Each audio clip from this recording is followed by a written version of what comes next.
Welcome, listeners. So, this is the 13th show in the series called Key Bible Readings Suggested by God. And we're in the middle of the book of 1 Samuel. Chapter 21 is where we'll start.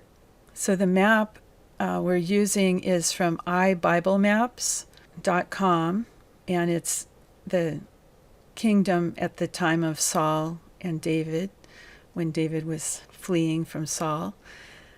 And if you're coming in at this show, the request of God was to listen to the readings in the order given.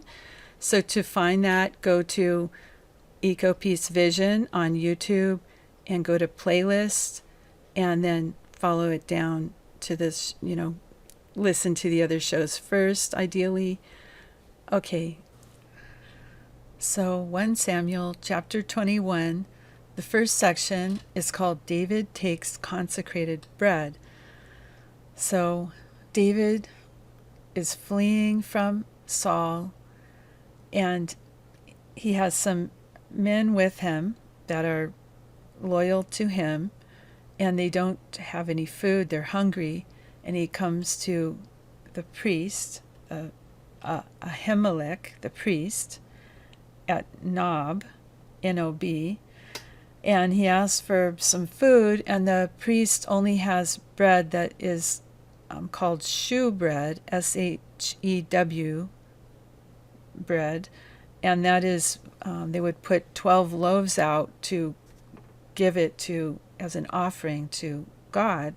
In this book they call Yahweh is called Jehovah, which is the ancient Hebrew.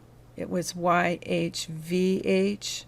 So instead of Yehovah, we get the J in the translation, but Jehovah. So it was to offer to Jehovah.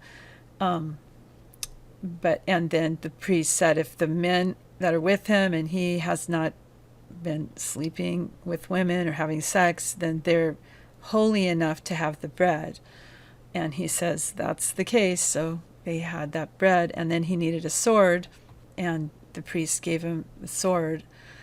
And it says in verse 7, the sword actually, that's verse 8, it was from Goliath, so he got that big sword. But in verse 7 it says, now a certain man of the servants of Saul was there that day, detained before Jehovah, and his name was Doeg the Edomite, D-O-E-G, the Edomite, the chiefest of the herdsmen that belonged to Saul. So I read verse 7 about Doeg the Edomite watching when David took the bread and got the sword, because he's going to come back later and do something. And just to let you know, this the area of Edom is where Esau, E-S-A-U, who was the brother of Jacob, that also the other name of Jacob is Israel, and we've talked about the 12 sons of Israel. They become the 12 tribes of Israel. So Esau, he was very hairy. It's not the outward appearance that God looks at, but the inward character. And Esau very easily gave away his whole inheritance just for a bowl of soup, which, if you're hungry, seemed like a good idea at the time. But Jacob is the one who ended up with the inheritance and the 12 tribes from his lineage. In the earlier story with Esau and Jacob, they were twins, but they were not identical twins. And he was actually born first, but Jacob was holding his heel on the way out. And then later, Jacob struggled with God. In fact, that's when he got the name Israel. Israel relates to struggling with God. Anyway, Esau, which Doeg the Edomite was a descendant of, did not get the blessing and the inheritance and everything, even though he was the firstborn. Different things happened where the mom encouraged Jacob. The lineage, the Israelite people were who God worked with to show as a light to the world how to be. But they ended up falling away from God so much that we eventually get Jesus as a Messiah. The prophet Ezra gave them the standing prayer, the Amidah prayer, where they would say 3 times a day for like 430 years as they were asking for a Messiah. And the description seems like what Jesus did. And the next title is David Flees to Gath. I'm just trying to get through this a little quicker so I won't read everything. Okay, so at Gath, and this is where also it has a notation of the Psalms. So psalm means song. And so as David's fleeing, he has, and worried for his life or concerned for his life, he's always looking to God for protection. And so he composes a lot of the Psalms, and any of us can use these also for prayers and looking to God for help. So Psalm 34 and Psalm 52 and Psalm 56 are some that were listed related to this time in David's life. Verse 10 of chapter 21 in 1 Samuel. And David arose and fled that day for fear of Saul, and went to Achish the king of Gath. And the servants of Achish said unto him, Is not this David the king of the land? Did they not sing one to another of him in dances, saying, Saul hath slain his thousands, and David his 10,000s? And David laid up these words in his heart, and was sore afraid of Achish the king of Gath. And he changed his behavior before them, and he feigned himself mad in their hands, and scrabbled on the doors of the gate, and let his spittle fall down upon his beard. Then said Achish unto his servants, Lo, ye see the man is mad. Wherefore then have ye brought him to me? Do I lack madmen, that ye have brought this fellow to play the madman in my presence? Shall this fellow come into my house? I just want to clarify what happened here when they started pointing out that, isn't this the famous David to the king? David was afraid for some reason that the king would give him to Saul or something, capture him. So then he just acted like a madman, and so that's how he got out of there. He decided it's not a safe place for him to be at. So Book 1 Samuel, chapter 22, the subtitle is David Flees to Adullam and Mizpah. And these Psalms 57 and 142 are related to this time in David's life. So verse 1, David therefore departed thence and escaped to the cave of Adullam.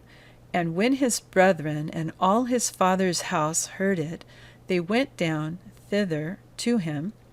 And every one that was in distress, and every one that was in debt, and every one that was discontented, gathered themselves unto him, and he became captain over them. And there were with him about 400 men. And David went thence to Mizpah of Moab, and he said unto the king of Moab, Let my father and my mother, I pray thee, come forth, and be with you till I know what God will do for me. And he brought them before the king of Moab, and they dwelt with him all the while that David was in the stronghold. And the prophet Gad said unto David, Abide not in the stronghold, depart, and get thee into the land of Judah. Then David departed and came into the forest of Hereth. So as we look at the iBible Maps, that .com site, we can see that that site will show little numbers for what event happens, and they've got it color coded to where if it's red, that has to do with Samuel, and if it's white, it has to do with events that have to do with Saul. And then the green is Jonathan, and the pink is that has to do with David, where he went. So first he left and went to Ramah, which is the area that the town that Samuel lives in and he was at. So first he went there, and then he went over to Nob, which is just to the north of the Dead Sea. And Ramah is in between the north of the Dead Sea to the coast, the Mediterranean. So he went first that direction, then he went inland towards just north of the Dead Sea to Nob in Ob. So then he went just east a little again to just above the Elah Valley, and that's where David had his family relocated to, which does make sense that he would try to get his family to a safe, undisclosed place, a place where King Saul would not know where they were. And then we'll hear in the rest of this story what happens right there also. Now this subtitle is called Saul Slays the Priests of Nob. And right before that, we can see that David departed and came into the forest of Hereth. So then verse 6 of chapter 22 in 1 Samuel, Saul slays the priests of Nob. And Saul heard that David was discovered, and the men were with him, and now Saul was sitting in Gibeah under the tamarisk tree in Ramah, with his spear in his hand, and all his servants were standing about him. And Saul said unto his servants that stood about him, Hear now, ye Benjamites. So when King Saul says, Hear now, ye Benjamites, King Saul is from the clan of Benjamin, which was one of the 12 tribes. And then he goes on to say, well, the son of Jesse, that comes next, and that is David's father, was called Jesse. So he's referring to David when he says that, the son of Jesse. Will the son of Jesse give every one of you fields and vineyards?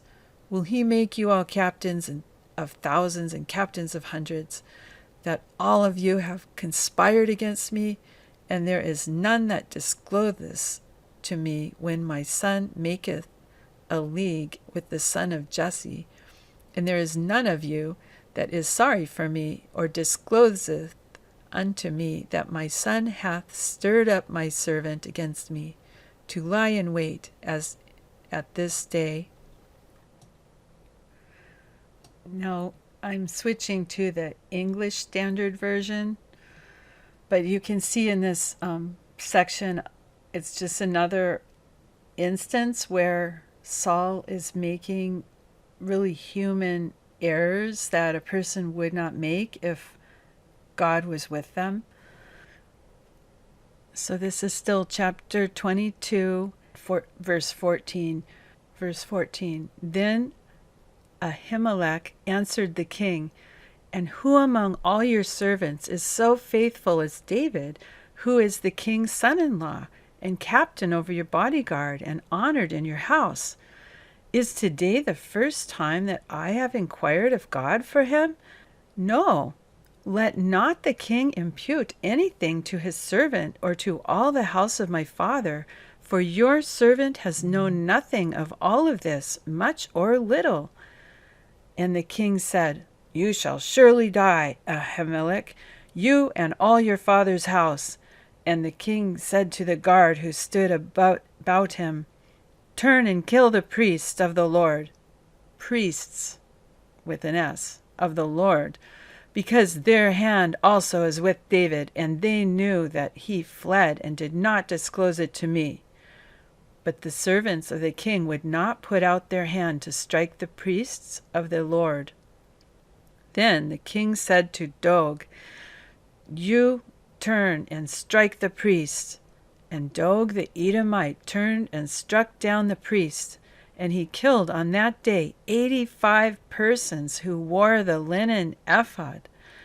And Nob, the city of the priests, that's Nob, N-O-B, the city of the priests, he put to the sword, both man and woman, child and infant, ox, donkey, and sheep, he put to the sword. Verse 20, but one of the sons of Ahimelech, the son of Ahitub, named Abiathar, escaped and fled after David. And Abiathar told David that Saul had killed the priests of the Lord. And David said to Abiathar, I knew on that day when Dog the Edomite was there that he would surely tell Saul, I have occasioned the death of all the persons of your father's house. Stay with me, do not be afraid, for he who seeks my life seeks your life. With me you shall be in safekeeping. Chapter 23 of 1 Samuel, English Standard Version Bible, and the subtitle is David Saves the City of Keilah. So there's a map at bible-history.com, and I searched for an Old Testament, or I put ancient Israel map. So on this one, I wanted to see where Jerusalem is in relation to this story. And so Bethlehem, if you can find that, you come right over from the Dead Sea or the Salt Sea, towards the north of it, and just go towards the ocean. So down a little is going to be Bethlehem. It's almost, I think it's about in the middle of the Dead Sea, Bethlehem, just a little towards the Mediterranean. And then Jerusalem is north of there. But at the time of David, it wasn't called Jerusalem yet. It started, when he became king, he founded the city of David. So that happens later. So anyway, he started out in Gibeah. That's where, in the area where Saul is from. So that's a little north of the city of David. And so they went first to the north area. David was born in Bethlehem, like Jesus too. But anyway, first north, and then now he's south. And on this map, it will show where the Keilah is. It's toward the south. And you can also see on this map the Philistines are along the coast, which is similar to where the Gaza conflict is going on right now. Today is December 5th, 2023. Well, according to the map at bible-history.com, when I put in ancient Israel, they have the Philistines listed as along the coast. But in this story, we are hearing that the Philistines were inland, towards the bottom of the Salt Sea, the Dead Sea. So, because they were in this area of Keilah. So, you can just, this map is from a later time because it has the city of Jerusalem listed on it. Yeah, also you can see the title Benjamin, and so that's the area of the family of Benjamin where Saul was from. That's to the north, between there and the Mediterranean Sea. And then Judah is below Benjamin, close to Jerusalem. And so, see, that's in the middle from the Dead Sea towards the Mediterranean. if we make the map a little bigger, we can see it, Keilah. There it is. Okay, so it's about 3/4 the way down the Dead Sea, and then inland just a little ways. And like it looks like it's in a valley on this map here. And if on this map you can go to number 14 and come across horizontally to find it. Okay, if you can see this on YouTube under Eco Peace Vision, Key Bible Readings Suggested by God series, you can go to the playlist and find it. So I'm showing a map at iBible Maps, and I just put in there David flees Saul, or David flees, and it looks like you could put just David-Saul in. But so I've got a map here to show where these places are that David is now been fleeing to. And so if you find the Dead Sea on any map, it's just towards the south of the Dead Sea, and then towards the Mediterranean Ocean a little in that area. There's the desert of Maon. Horesh is a little north into the Sea of the Mediterranean to the west. And Jeshimon is a little towards the Dead Sea, and En-Gedi is right near the Dead Sea towards the south of it. So that's where he's at now. Now they told David, "Behold, the Philistines are fighting against Keilah and are robbing the threshing floors." Therefore David inquired of the Lord, "Shall I go and attack these Philistines?" And the Lord said to David, "Go and attack the Philistines and save Keilah." But David's men said to him, "Behold, if we are afraid here in Judah, how much more then if we go to Keilah against the armies of the Philistines?" Then David inquired of the Lord again, and the Lord answered him, "Arise, go down to Keilah, for I will give the Philistines into your hand." And David and his men went to Keilah and fought with the Philistines and brought away their livestock and struck them with a great blow. So David saved the inhabitants of Keilah. I just want to point out that he inquired of the Lord, and he got a clear answer and confirmed the answer, and it did work out. So this is another example of a leader connecting to God, and that's helpful. Especially we have it set up that our president is the commander-in-chief, so actually we have this ability or this ideal in our country, in the United States, and it could happen in a lot of countries, but so just pointing that out. Okay, verse 6. When Abiathar, the son of Ahimelech, had fled to David to Keilah, he had come down with an ephod in his hand. So in case somebody didn't know this, probably mentioned it earlier, but an ephod is the priestly garment, and they would have the stone in the early days, kind of like red light, green light, like a yes or no. They could ask it and it would light up. The Urmium and the Thummim, it's called, the two stones. So the priest brought this ephod in his hand.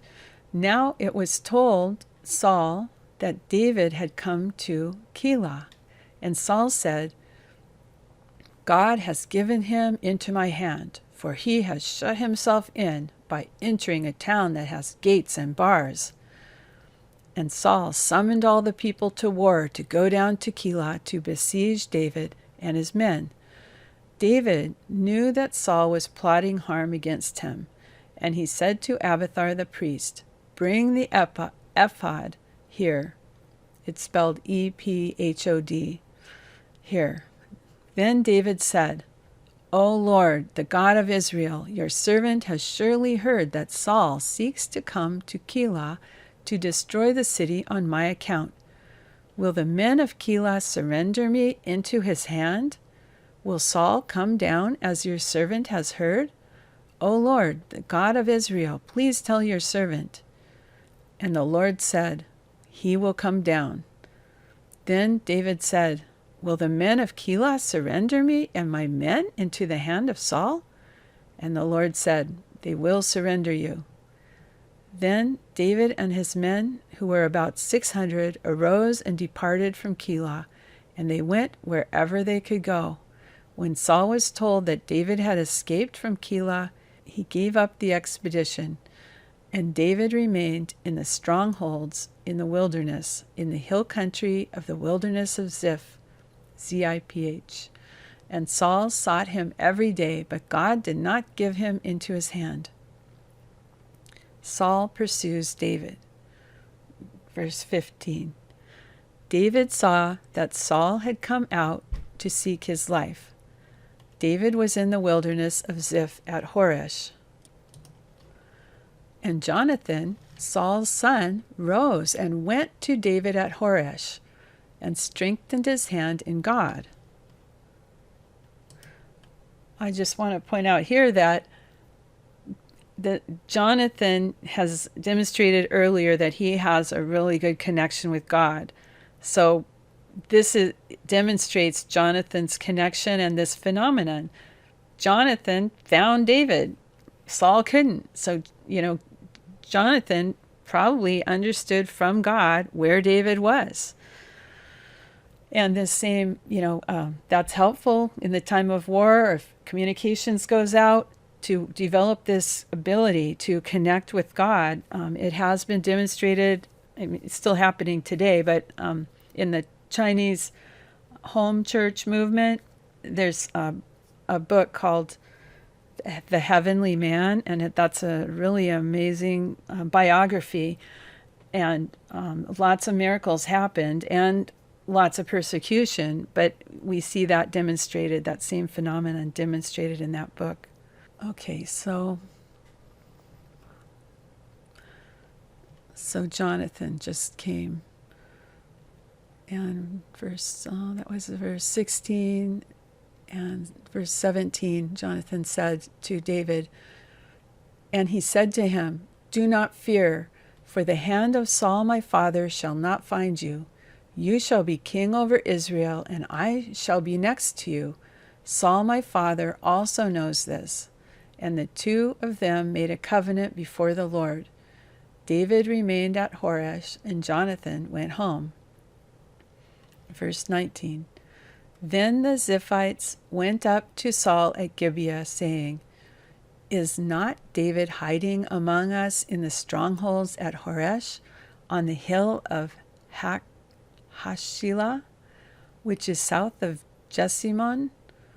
Now come down, O king, according to all your heart's desire to come down, and our part shall be to surrender him into the king's hand.